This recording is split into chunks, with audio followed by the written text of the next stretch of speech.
கர்த்தருடைய மகிமை. அதிகாரம் 43. பின்பு அவர் என்னை கீழ்த்திசைக்கு எதிர் வாசலாகிய வாசலுக்கு அழைத்துக் கொண்டு போனார். இதோ, இஸ்ரவேலின் தேவனுடைய மகிமை கீழ்த்திசையிலிருந்து வந்தது. அவருடைய சத்தம் பெருவெள்ளத்தின் இரைச்சலைப் போல இருந்தது. அவருடைய மகிமையினால் பூமி பிரகாசித்தது. நான் கண்ட இந்த தரிசனம் நகரத்தை அழிக்க வந்தபோது கண்ட தரிசனம் போல இருந்தது. இந்த தரிசனங்கள் கேபார் நதி அண்டையிலே நான் கண்டிருந்த தரிசனத்தைப் போலும் இருந்தது. நான் முகங்குப்புற விழுந்தேன். கர்த்தருடைய மகிமை கீழ்த்திசைக்கு எதிரான வாசல் வழியாய் ஆலயத்துக்குள் பிரவேசித்தது. அப்பொழுது ஆவி என்னை எடுத்து உட்பிரகாரத்திலே கொண்டுபோய் விட்டது. இதோ, கர்த்தருடைய மகிமை ஆலயத்தை நிரப்பிற்று. அவர் ஆலயத்திலிருந்து என்னோட பேசுகிறதை கேட்டேன். அந்த புருஷன் என் அண்டையில் நின்றிருந்தார். எசேக்கியேல் இதுவரையிலும் தேவனுடைய ஆலயத்தை தரிசித்துக் கொண்டு வந்தார். இந்த பூமியிலே கர்த்தருடைய மகிமை அவருடைய ஆலயத்தில் தங்கியிருக்கிறது. பரலோகத்தின் மகிமை கர்த்தருடைய ஆலயத்தில் வந்து தங்குகிறது. எசேக்கியேலுக்கு கர்த்தருடைய மகிமையை தரிசிக்கும் சிலாக்கியம் கிடைத்திருக்கிறது. கர்த்தர் எசேக்கியேலை கீழ் திசைக்கு எதிர் வாசலாகிய வாசலுக்கு அழைத்துக் கொண்டு போகிறார். எசேக்கியேல் தேவாலயத்தின் விஸ்தாரங்களை எல்லாம் பார்க்கிறார். தேவாலயத்தில் உள்ள எல்லா பிரகாரங்களையும் தரிசிக்கிறார். தேவாலயம் விஸ்தாரமாயும் அலங்காரமாயும் இருக்கிறது. தேவனுடைய மகிமை இன்னும் ஆலயத்தில் வந்து தங்கவில்லை. தேவாலயத்தில் கர்த்தருடைய மகிமை வந்து தங்கும் போதுதான் அது பூரண அழகுள்ளதாக இருக்கும். எசேக்கியேல் உலர்ந்த எலும்புகள் நிரம்பிய பள்ளத்தாக்கை தரிசித்தார். அவையெல்லாம் செத்துப்போன எலும்புகள். ஜீவ ஆவியானவர் அந்த எலும்புகளுக்குள் பிரவேசிக்கும் வரையிலும் அந்த எலும்புகளுக்கு ஜீவன் இல்லை. உலர்ந்த எலும்புகளுக்குள் கர்த்தருடைய ஜீவ ஆவியானவர் பிரவேசித்த போது அவை உயிர் பெற்றது. கர்த்தருடைய மகிமை அவருடைய ஆலயத்தில் வந்து தங்கும் வரையிலும் அது சாதாரண கட்டிடமாகவே இருக்கும். கர்த்தருடைய மகிமை ஆலயத்தில் தங்கும் போதுதான் அது ஜீவனுள்ள ஆலயமாய் இருக்கும். எசேக்கியேல் தேவனுடைய ஆலயத்தை பார்க்கும்போது இஸ்ரவேலின் தேவனுடைய மகிமை கீழ்த்திசையில் இருந்து வருகிறது. தேவனாகிய கர்த்தர் இஸ்ரவேல் வம்சத்தாரோடு உடன்படிக்கை செய்திருக்கிறார். இதன் நிமித்தமாக அவர் இஸ்ரவேலின் தேவன் என்று அழைக்கப்படுகிறார். இஸ்ரவேல் வம்சத்தார் தேவனுடைய இஸ்ரவேலர் என்று அழைக்கப்படுகிறார்கள். புறஜாதியார் விக்கிரகங்களை ஆராதிக்கிறார்கள். விக்கிரகங்களுக்கு ஜீவனும் இல்லை, மகிமையும் இல்லை. சிற்ப ஆசாரிகள் சிலைகளை நேர்த்தியாய் செய்திருக்கிறார்கள். சிலைகளின் அழகு சிற்ப ஆசாரிகளின் கைத்திறமைகளில் இருக்கிறது. அவர்களுக்கு கைத்திறமை இல்லை என்றால் சிலைகள் அழகாயிராமல் அலங்கோலமாயிருக்கும். இஸ்ரவேலின் தேவனுடைய மகிமை கீழ்த்திசையில் இருந்து வருகிறது.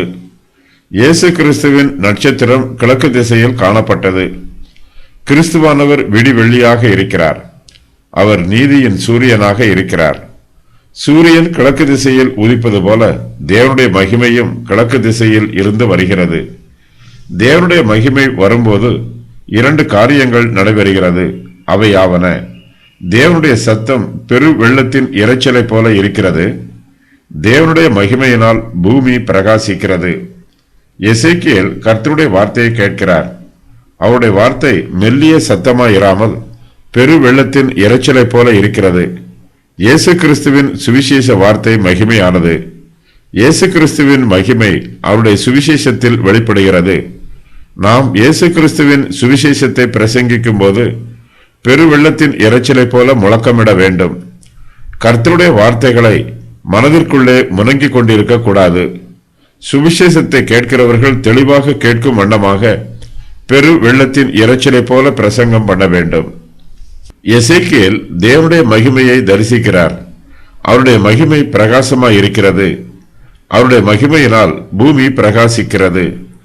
தேவனே வெளிச்சமாகவும் ஒளியாகவும் இருக்கிறார். கர்த்தருடைய மகிமையின் பிரகாசத்தை யாராலும் முழுமையாக பார்க்க முடியாது. கர்த்தரை பிரத்யட்சமாய் தரிசித்தவர் ஒருவரும் இல்லை. தேவனுடைய மகிமை அவருடைய சபையிலும் பிரகாசிக்கிறது. அந்த மகிமை பூமியின் மீது தன்னுடைய ஒளியையும் வெளிச்சத்தையும் கொடுக்கிறது. எசேக்கியேல் தேவாலயத்தின் கீழ் திசைக்கு எதிர் வாசலாகிய வாசலிலே நிற்கிறார். அங்கே இஸ்ரவேலின் தேவனுடைய மகிமை கீழ் திசையில் இருந்து வருகிறது. கர்த்தருடைய மகிமை தேவாலயத்திற்குள் பிரவேசிப்பதை எசேக்கியேல் தரிசிக்கிறார். அந்த தரிசனத்தை பார்த்தவுடன் எசேக்கியேல் முகங்குப்புற விழுகிறார். எசேக்கியேல் கர்த்தருடைய மகிமைக்கு முன்பாக தன்னை தாழ்த்துகிறார். கர்த்தரை பயபக்தியோடு துதிக்கிறார். எசேக்கியேல் இங்கு காண்கிற இந்த தரிசனம் கர்த்தர் நகரத்தை அழிக்க வந்தபோது அவர் கண்ட தரிசனம் போல் இருக்கிறது. எசேக்கியேல் கேபார் நதி அண்டையிலே கர்த்தருடைய மகிமையை தரிசித்தார். அவர் இங்கு காண்கிற தரிசனம் கேபார் நதி அண்டையிலே அவர் கண்டிருந்த தரிசனங்களைப் போல் இருக்கிறது.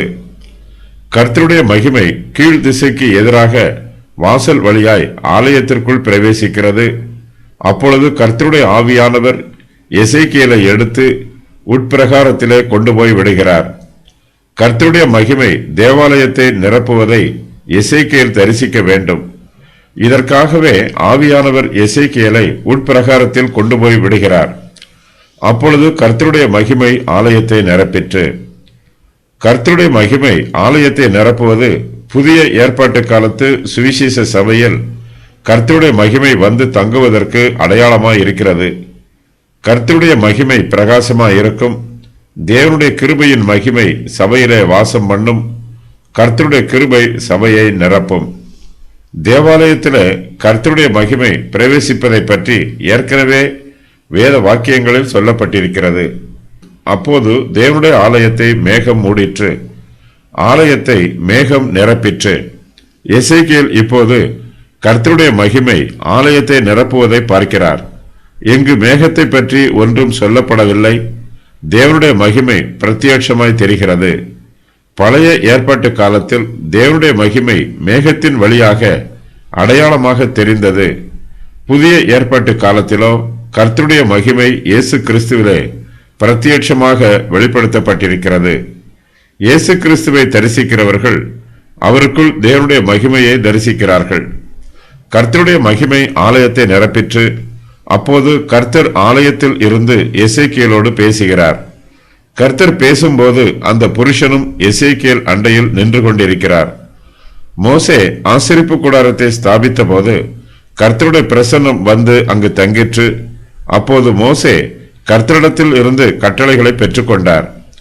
கர்த்தர் ஆசரிப்பு கூடாரத்தில் இருந்து மோசேயை கூப்பிட்டு அவரை நோக்கி, நீ இஸ்ரவேல் புத்திரரிடத்தில் சொல்ல வேண்டியது என்னவென்றால், உங்களில் ஒருவன் கர்த்தருக்கு பலி செலுத்த வந்தால் மாட்டு மந்தையிலாவது ஆட்டு மந்தையிலாவது ஒரு மிருகத்தை தெரிந்து கொண்டு பலி செலுத்த வேண்டும் என்று சொன்னார். கர்த்தர் ஆசரிப்பு கூடாரத்திலே மோசையோடு பேசினது போல இப்போது எசேக்கியேலோடு ஆலயத்தில் இருந்து பேசுகிறார். கர்த்தர் தன்னோடு பேசுகிறதை எசேக்கியேல் கேட்கிறார். எசேக்கியேலோடு அந்த புருஷனும் கூட இருக்கிறார். கீழ் திசைக்கு எதிர் வாசலாகிய வாசல் வழியாக தேவனுடைய மகிமை தேவாலயத்திற்குள் திரும்பவும் வரும். பாபிலோனிய சிறையிருப்பு காலத்தில் தேவனுடைய மகிமை தேவாலயத்தை விட்டு அகன்று போயிற்று. தேவனுடைய மகிமை இந்த வாசல் வழியாக தேவாலயத்திற்குள் வந்த பின்பு அந்த வாசல் பூட்டப்படும். ஓய்வு நாளிலும் மாதப்பிறப்பின் நாளிலும் மட்டுமே இது திறக்கப்படும். இது அதிபதிக்கு மட்டுமே உரியது.